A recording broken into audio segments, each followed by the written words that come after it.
കയ്യിലും മുട്ടയും പാലും ഒക്കെ ഉണ്ടെങ്കിൽ ദാ ഇതൊന്ന് ട്രൈ ചെയ്ത് നോക്കൂട്ടോ. ഒരു തവണ ട്രൈ ചെയ്ത് കഴിഞ്ഞാൽ പിന്നെ എന്നും ഈ റെസിപ്പി തന്നെയായിരിക്കും. അതിന് 2 കാരണങ്ങളുണ്ട്. 1 ഇതിന്റെ ടേസ്റ്റ്, 2 ഇതുണ്ടാക്കാൻ അത്രയ്ക്ക് സിമ്പിൾ ആണെന്നുള്ളത്.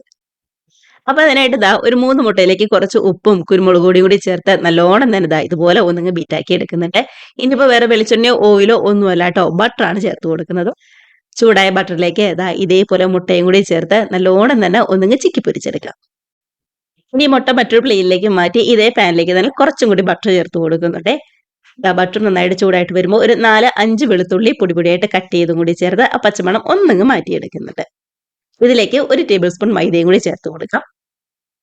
ദാ ഒന്ന് ചൂടായിട്ട് വരുമ്പോൾ ഒരു 1/2 കപ്പ് പാലും കൂടി ചേർത്ത് കൊടുക്കാവേ. കട്ടകളൊന്നുമില്ലാതെ നന്നായിട്ട് ഒന്നങ്ങ് മിക്സ് ആക്കി എടുത്തതിന് ശേഷം ഇതിലേക്ക് ചില്ലി ഫ്ലേക്സും അതേപോലെ തന്നെ കുറച്ച് ഒറിഗാനോയും ചേർത്ത് കൊടുക്കാം. സോൾട്ട് ബട്ടർ ആണെന്നുണ്ടെങ്കിൽ വേറെ ഉപ്പ് ചേർക്കണ്ട. ഇല്ലാന്നുണ്ടെങ്കിൽ കുറച്ച് ഉപ്പ് ചേർത്ത് കൊടുക്കാവേ. ശരിക്കും ഒന്ന് മിക്സ് ആക്കി റെഡിയാക്കി വെച്ചിരിക്കുന്ന എഗ്ഗും അതേപോലെ തന്നെ കുറച്ച് മല്ലിയില പൊടിയായിട്ട് കട്ട് ചെയ്ത് കൂടി ചേർത്ത് മിക്സ് ആക്കി നമുക്ക് ഗ്യാസ് അങ്ങ് ഓഫ് ചെയ്യാവുന്നതേ ഉള്ളൂ. വേണമെന്നുണ്ടെങ്കിൽ കുറച്ച് ചീസും കൂടി ചേർത്ത് കൊടുക്കാം ട്ടോ. അതൊക്കെ നമ്മുടെ ഇഷ്ടമാണ്.